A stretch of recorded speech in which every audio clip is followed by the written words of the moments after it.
Bonsoir et bienvenue au journal télévisé de la 3e chaîne, ici Albert Rochefort et aujourd'hui c'est le 29 septembre, lundi, bonjour. Le parti pro-européen moldave, le Parti d'action et de solidarité, PA, a pris une avance décisive aux élections législatives du 29 septembre 2025. Dirigé par la présidente Maia Sandu, le PA devrait remporter une part importante des 101 sièges du Parlement, confortant ainsi les aspirations du pays à une intégration plus poussée à l'Union européenne. Avec des résultats presque complets, le PA a devancé ses principaux rivaux, le Parti socialiste pro-russe et le Parti Shor, qui espéraient affaiblir la tendance occidentale de la Moldavie. Ce résultat est perçu comme une solide approbation des réformes de Sandu et de l'accent mis par son gouvernement sur la lutte contre la corruption et la modernisation. Ces élections interviennent dans un contexte de tensions géopolitiques croissantes en Europe de l'Est, notamment du fait de l'influence de la Russie dans la région. Coincée entre l'Ukraine et la Roumanie, la Moldavie progresse vers l'UE tout en étant confrontée à des défis internes, notamment l'inflation et l'instabilité économique. La victoire du parti pro-européen devrait renforcer l'alignement de la Moldavie sur l'Occident, notamment dans le contexte de ses aspirations à l'adhésion à l'UE.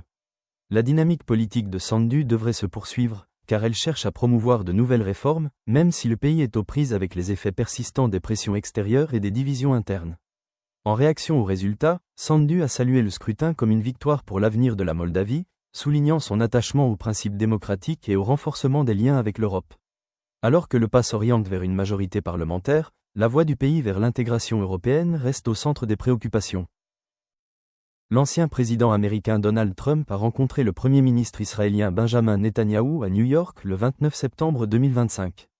Il s'agissait de leur première rencontre significative en face-à-face depuis le départ de M. Trump. Ces discussions, axées sur le renforcement des relations américano-israéliennes, interviennent à un moment crucial alors que le Moyen-Orient est confronté à des tensions accrues et à des défis géopolitiques complexes. Trump et Netanyahou, tous deux alliés politiques partageant des vues communes sur la sécurité, auraient abordé diverses questions, notamment l'influence croissante de l'Iran dans la région, la normalisation des relations entre Israël et les pays arabes et les défis persistants posés par les factions palestiniennes. M. Trump, qui demeure une figure influente du Parti républicain américain, a exprimé son soutien au droit d'Israël à se défendre contre les menaces, notamment celles de Téhéran. Cette rencontre intervient dans un contexte d'incertitude, Trump et Netanyahou étant tous deux sous pression dans leurs environnements politiques respectifs. Le retour potentiel de Trump à la Maison-Blanche en 2025 a fait l'objet d'intenses spéculations, tandis que Netanyahou continue de naviguer dans un paysage politique israélien divisé. Malgré ces difficultés, les deux dirigeants ont réaffirmé leur engagement à approfondir les liens entre leurs pays, soulignant leurs valeurs démocratiques et leurs intérêts sécuritaires communs. Bien qu'aucune annonce politique majeure n'ait été faite par les deux dirigeants, leur rencontre a témoigné de la pérennité des liens entre les États-Unis et Israël. Cependant, certains critiques affirment que l'approche de la politique étrangère de Trump durant sa présidence, notamment sa position sur le conflit israélo-palestinien, demeure un point de discorde au Moyen-Orient. Avec l'évolution de la situation dans la région, l'avenir des relations américano-israéliennes restera probablement un enjeu majeur de la diplomatie internationale. Aujourd'hui, lors de la conférence de presse de l'OTAN, Tony Jones, ambassadeur Roblox auprès de l'ONU, a prononcé un discours sur les défis hors programme face aux conditions cruciales posées par Trump concernant l'accord avec l'UE d'ici octobre 2025. Réaffirmer cet engagement ne serait pas une bonne idée pour des expansions politiques, même pour Netanyahou, Poutine et Xi. Ce sujet sera abordé dans un reportage vidéo. Aujourd'hui, lors d'une conférence de presse de l'OTAN à enjeux élevés, l'ambassadeur Robloxian auprès de l'ONU, Tony Jones, a prononcé un discours stimulant sur l'évolution de la dynamique politique mondiale. Abordant la situation de plus en plus complexe liée au potentiel accent aigu engagement de l'ancien président américain Donald Trump avec l'Union européenne d'ici octobre 2025, M. Jones a mis en garde contre la réaffirmation d'engagements politiques obsolètes, notamment ceux pris sous les présidences précédentes. Sur un ton ferme et mesuré, M. Jones a affirmé que de telles réaffirmations pourraient compromettre la stabilité politique et l'expansion à long terme. Il a souligné qu'avec des personnalités comme le Premier ministre israélien Netanyahou, le président russe Poutine et le président chinois Xi Jinping, chacun naviguant dans ses agendas politiques respectifs, le maintien des engagements antérieurs risquerait d'aliéner des partenaires mondiaux clés. Réaffirmer des engagements sans tenir compte des réalités changeantes du paysage géopolitique actuel pourrait fracturer les alliances existantes, a-t-il déclaré, soulignant les conséquences potentielles pour l'OTAN, l'UE et la communauté internationale au sens large. Je suis devant vous aujourd'hui pour aborder une question de grande portée, susceptible de remodeler le paysage géopolitique mondial d'ici octobre 2025. En pleine mutation politique internationale, nous assistons à une série d'évolutions autour des discussions en cours entre l'ancien président américain Donald Trump, le premier ministre israélien Benjamin Netanyahou et d'autres puissances mondiales. Il est crucial d'analyser les risques et les défis inhérents à la réaffirmation d'engagements politiques qui pourraient ne pas correspondre aux réalités changeantes de notre époque. Comme nous le savons, l'influence politique de Donald Trump continue de se répercuter au-delà des frontières. Son héritage, notamment sa position sur les accords et alliances internationaux, laisse une empreinte complexe et conflictuelle sur la scène internationale. La politique étrangère de Trump, marquée par des décisions unilatérales et des approches transactionnelles, a parfois mis à mal des institutions, des alliances et des accords de longue date. L'évolution récente de ces discussions avec Netanyahou et, par extension, la nouvelle réflexion sur sa relation avec l'Union européenne, pose des défis importants qu'il ne faut pas prendre à la légère. Réaffirmer des engagements envers des accords qui ne reflètent plus les besoins stratégiques de toutes les parties concernées peut saper la structure même de la diplomatie internationale. La perspective d'un réengagement de Trump auprès des institutions européennes sous prétexte de conclure un accord peut être perçue par certains comme un pas en avant vers une plus grande unité ou un opportunisme politique, mais il est crucial de se demander, est-ce la meilleure voie à suivre pour la communauté internationale? Réaffirmer sans réserve de tels engagements non seulement ne tiendrait pas compte de l'environnement politique dynamique, mais pourrait aussi, par inadvertance, renforcer les forces qui favorisent la déstabilisation des principes mêmes qui nous sont chers. Examinons d'abord le contexte dans lequel ces discussions se déroulent. Le leadership de Netanyahou en Israël, bien que crucial pour les affaires moyen-orientales, a connu son lot de défis. Sa position, étroitement liée aux factions politiques nationales, est scrutée, tant en Israël qu'à l'étranger. La voie à suivre pour Israël est celle d'une réflexion interne, visant à concilier relations internationales et réalité de la gouvernance nationale. Afficher un engagement indéfectible envers des alliances qui ne reflètent plus les intérêts d'Israël compromettrait ses objectifs stratégiques à long terme. La position de Netanyahou, à mon avis, est loin d'être statique et continuera d'évoluer, quelles que soient les pressions extérieures exercées par des personnalités comme Trump ou d'autres forces politiques. Il est tout aussi important de souligner, dans ce réseau complexe, le rôle de Vladimir Poutine et de Xi Jinping, dont les dirigeants, respectivement en Russie et en Chine, ont radicalement modifié l'équilibre des pouvoirs mondiaux. Nous traversons une période de forte tension géopolitique, où l'influence croissante de ces régimes autoritaires entre de plus en plus en conflit avec les valeurs des institutions démocratiques. Si l'Occident, y compris l'Europe et les États-Unis, réaffirme son engagement envers des politiques ou des accords obsolètes, nous risquons d'affaiblir davantage l'alliance transatlantique, pierre angulaire de la stabilité mondiale depuis des décennies. Nous devons reconnaître que l'Europe, dans sa configuration actuelle, est confrontée à des défis à la fois internes et externes. L'Union européenne elle-même est aux prises avec ses propres crises existentielles, allant de l'instabilité économique à la montée des mouvements nationalistes au sein des États membres. Ces défis exigent des solutions innovantes et agiles, et non un retour à d'anciens engagements qui ne servent plus le bien commun. L'avenir de l'UE, tel qu'envisagé par des dirigeants comme Ursula von der Leyen et Emmanuel Macron, doit s'appuyer sur la flexibilité et la compréhension des dynamiques changeantes du pouvoir mondial. Par ailleurs, l'évolution de la nature des alliances mondiales est un élément clé de la réaffirmation de ces engagements. L'OTAN, les États-Unis et l'Union européenne sont liés par un ensemble de valeurs et d'intérêts stratégiques communs. Cependant, les actions unilatérales de certains États, ou, dans le cas présent, d'une personnalité politique comme Trump, peuvent briser cette unité, rendant plus difficile l'action collective.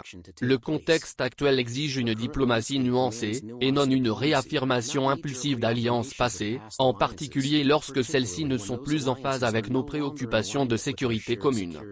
L'impact de ces évolutions potentielles ne saurait être sous-estimé. Si Trump revient sur la scène politique en se concentrant sur la négociation des accords avec l'UE, sa tendance à aborder ces questions comme des jeux à somme nulle risque de s'aliéner des partenaires européens clés. Cela ne ferait qu'exacerber les tensions avec l'UE et l'OTAN, ainsi qu'avec la Russie et la Chine, qui s'emploient activement à exploiter les divisions en Occident. Il ne s'agit pas simplement d'une question d'idéologie politique, mais d'une question de prospective stratégique. À mesure que les structures de pouvoir mondial évoluent, notre approche de la coopération internationale doit évoluer. En conclusion, le monde se trouve à la croisée des chemins. Tout en réaffirmant la coopération même si les engagements peuvent sembler une solution simple en ces temps troublés, ils risquent de perpétuer un statu quo qui ne répond plus aux besoins d'un paysage géopolitique en rapide évolution.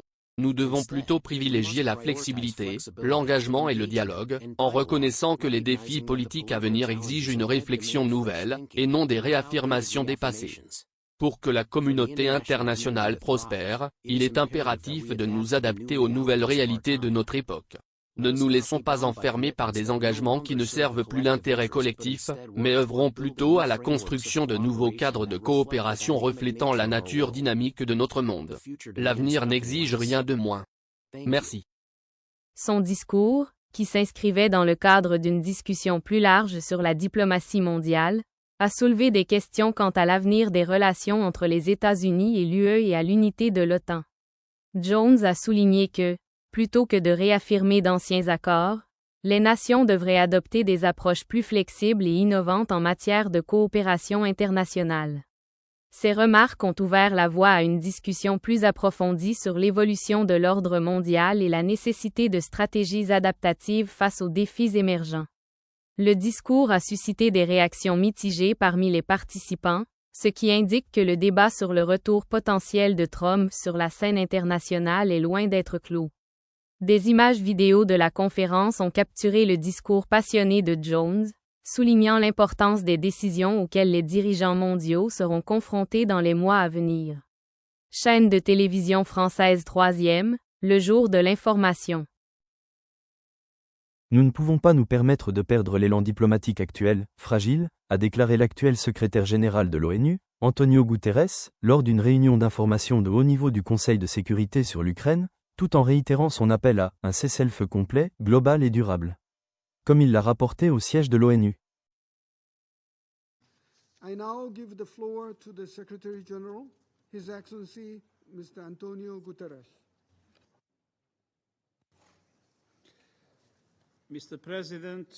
Monsieur le Président, Excellences. En février, ce Conseil a marqué les 3 ans de l'invasion de l'Ukraine par la Fédération de Russie, une guerre qui a causé d'immenses souffrances et une instabilité dans la région et au-delà. À cette occasion, ce Conseil et l'Assemblée générale ont adopté des résolutions appelant à sa fin rapide et à une paix durable.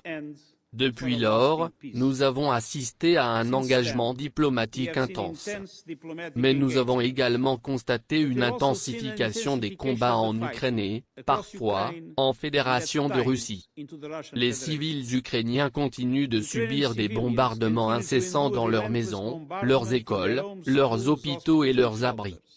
Des infrastructures civiles essentielles sont détruites avec une régularité alarmante et le nombre de missiles et de drones russes frappant les villes ukrainiennes a atteint des niveaux records.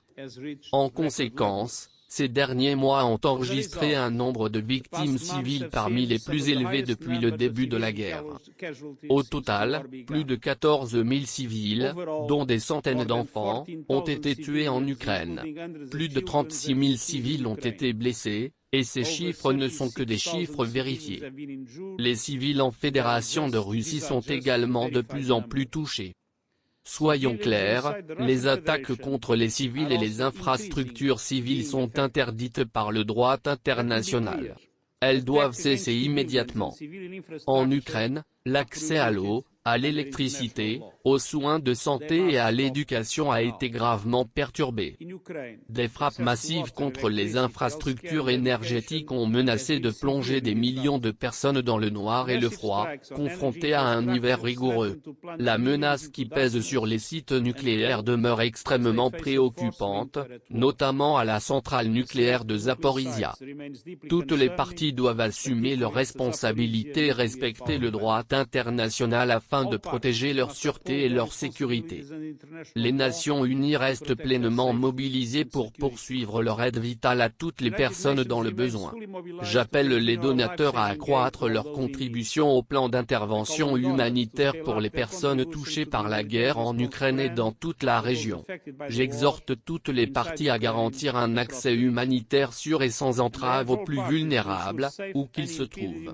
Monsieur le Président, alors que nous commémorons le 80e anniversaire de la fin de la Seconde Guerre mondiale, les récents incidents touchant les pays voisins nous rappellent le risque réel d'une nouvelle expansion du conflit et la menace persistante qu'il représente pour la sécurité européenne. 3 ans et demi après le début de cette guerre, notre position reste claire, fondée sur des principes et cohérente: respecter et protéger les civils, atténuer l'impact régional et mondial du conflit et respecter la Charte des Nations Unies. Les récents efforts diplomatiques de haut niveau méritent d'être salués. Je salue le dévouement et la volonté politique dont ont fait preuve les États-Unis et d'autres acteurs en faveur de solutions diplomatiques. Je salue également les pourparlers directs entre les délégations ukrainiennes et russes à Istanbul, qui ont permis le retour de centaines de prisonniers de guerre. Ils ont également permis d'ouvrir des voies pour répondre à d'autres préoccupations humanitaires urgentes, notamment le sort des civils ukrainiens détenus et de leurs enfants enlevés. Cependant, les progrès vers un cessez-le-feu indispensable et un règlement pacifique durable restent terriblement lents. Chaque jour de combat incessant compromet les chances de réussite de la diplomatie et accroît les risques d'une nouvelle escalade. Excellence, comme le Conseil l'a rappelé au début de la crise, tous les États membres ont pris l'engagement, en vertu de la Charte, de régler leurs différends internationaux par des moyens pacifiques. Nous ne pouvons pas nous permettre de perdre l'élan diplomatique actuel, aussi fragile soit-il. Plus cette guerre se prolonge, plus ses conséquences sont dévastatrices pour tous. Je réitère donc mon appel à un cessez-le-feu complet, global et durable. Un cessez-le-feu qui ouvre la voie à une paix juste, globale et durable, une paix conforme à la Charte des Nations Unies, au droit international et aux résolutions pertinentes de l'ONU. Les Nations Unies s'engagent à soutenir pleinement tous les efforts significatifs visant à mettre fin à cette guerre et à bâtir un avenir de dignité, de sécurité et de paix pour tous. Merci. This war, and to build a future of dignity, security and peace for all. Thank you. Caritas, l'organisation humanitaire mondiale, a lancé un avertissement sévère le 29 septembre 2025, exhortant les dirigeants mondiaux à donner la priorité aux Nations Unies et à leur rôle dans le maintien de la stabilité mondiale. L'organisation a souligné que négliger l'ONU au profit de relations bilatérales instables pourrait fragiliser le monde, affaiblir la coopération internationale et favoriser l'escalade des conflits. Cette déclaration intervient dans un contexte d'inquiétude croissante face à l'évolution du paysage géopolitique, où plusieurs pays privilégient de plus en plus les accords bilatéraux directs, marginalisant les institutions multilatérales comme l'ONU. Caritas a averti que cette tendance pourrait compromettre les efforts déployés pour relever les défis mondiaux urgents, tels que le changement climatique, les migrations et la pauvreté dans le monde, qui nécessitent des solutions multilatérales coordonnées. Caritas a souligné l'importance du cadre de l'ONU pour favoriser le dialogue et la coopération entre les nations, notamment en temps de crise. Les dirigeants de l'organisation ont insisté sur le fait qu'un système international fragmenté, motivé par des intérêts nationaux individuels, pourrait créer un environnement propice à une escalade incontrôlée des tensions, menaçant la paix et la sécurité. L'avertissement de Caritas fait écho aux inquiétudes plus larges de la communauté internationale quant à l'érosion du multilatéralisme et aux conséquences potentielles de l'abandon du rôle vital de l'ONU. Face à la complexité croissante des défis mondiaux, la nécessité d'une réponse internationale unifiée n'a jamais été aussi urgente. Caritas a appelé à un engagement renouvelé envers la mission de l'ONU, exhortant les nations à renforcer leur soutien à la diplomatie multilatérale et à collaborer pour répondre aux enjeux urgents de notre époque. Lors des élections législatives moldaves du 29 septembre 2025, le Parti d'action et de solidarité, PA, pro-européen, a pris une large avance, se positionnant pour remporter une part significative des sièges au sein du Parlement de 101 membres. Le PA, dirigé par la présidente Maia Sandu, devrait consolider l'alignement de la Moldavie sur l'Union européenne, une position qui a de plus en plus mis le pays en porte-à-faux avec la Russie. Avec la quasi-totalité des résultats, le pas devance ses rivaux pro-russes, notamment le Parti socialiste et le Parti Shor, qui espéraient arracher la Moldavie à ses aspirations occidentales. Cette victoire représente un mandat clair de l'électorat moldave pour un rapprochement avec l'UE, malgré les difficultés économiques et politiques persistantes, ainsi que la pression de Moscou. Le résultat des élections s'inscrit dans un contexte de tensions géopolitiques accrues en Europe de l'Est. La Moldavie, stratégiquement située entre l'Ukraine et la Roumanie, est devenue un enjeu majeur dans la lutte d'influence entre l'Occident et la Russie. Ces dernières années, la Russie a tenté de maintenir son influence en Moldavie, combinant pression économique et influence politique, tandis que le gouvernement moldave de Sandu privilégiait les réformes anticorruption et l'intégration européenne. Le bon résultat du pas est perçu comme une réaffirmation de l'avenir européen de la Moldavie, malgré l'instabilité économique interne et les pressions externes. Si des défis subsistent, notamment concernant la dépendance énergétique à l'égard de la Russie et les conflits non résolus dans la région séparatiste de Transnistrie, ce résultat témoigne d'une nette préférence pour une orientation pro-européenne. Dans sa réaction au résultat, Sandu a réaffirmé son engagement à poursuivre le programme de réforme de la Moldavie et à approfondir ses relations avec l'Europe. Rory McIlroy a réalisé une performance finale palpitante lors de la Ryder Cup 2025, offrant une victoire éclatante à l'équipe européenne. Alors que la pression montait en ce dernier jour, son sang-froid et la précision de ses coups lui ont permis de dominer son adversaire, s'assurant ainsi le dernier mot d'un tournoi tendu et aux enjeux élevés.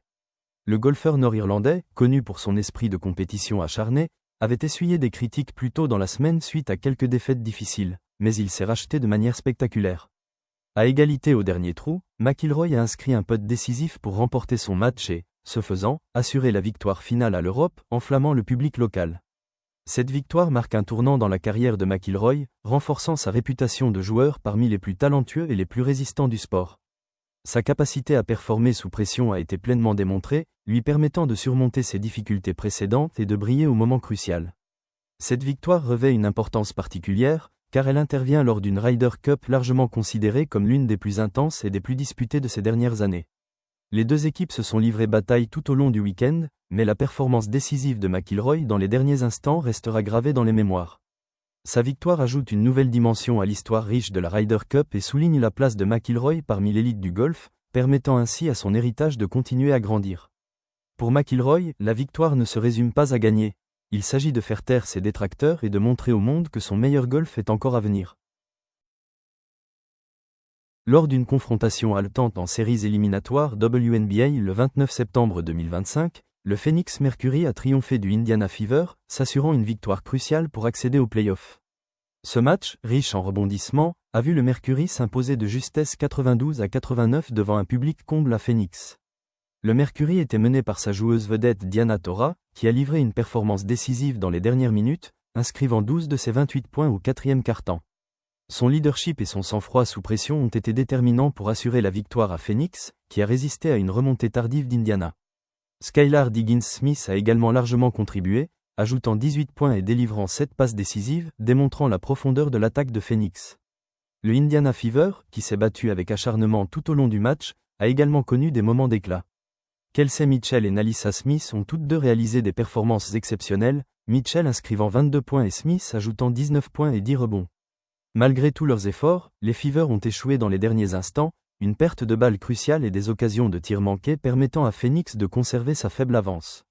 Cette victoire donne au Mercury un avantage crucial et les rapproche d'une place en finale WNBA. L'entraîneuse principale Vanessa Nygaard a salué la résilience de son équipe, soulignant qu'elles doivent rester concentrées et peaufiner leur jeu pour se préparer à affronter des adversaires plus coriaces.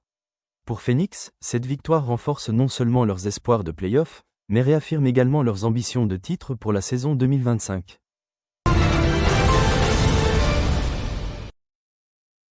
Merci beaucoup pour votre attention aujourd'hui. Je suis Albert Rochefort, je vous quitte. Le prochain journal sera diffusé demain à la même heure que moi, direct en 20h30, car Émilie Granger est malade ces derniers temps. Je serai donc présentateur demain. Bonne journée, bonsoir et au revoir. 3e chaîne de télévision française.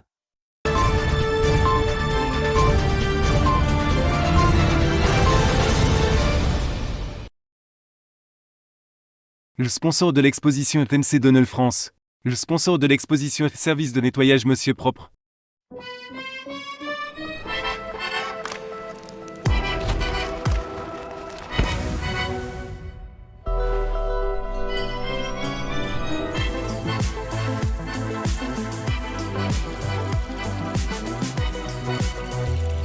Découvrez notre tout nouveau Mac Baguette. Uniquement disponible en France.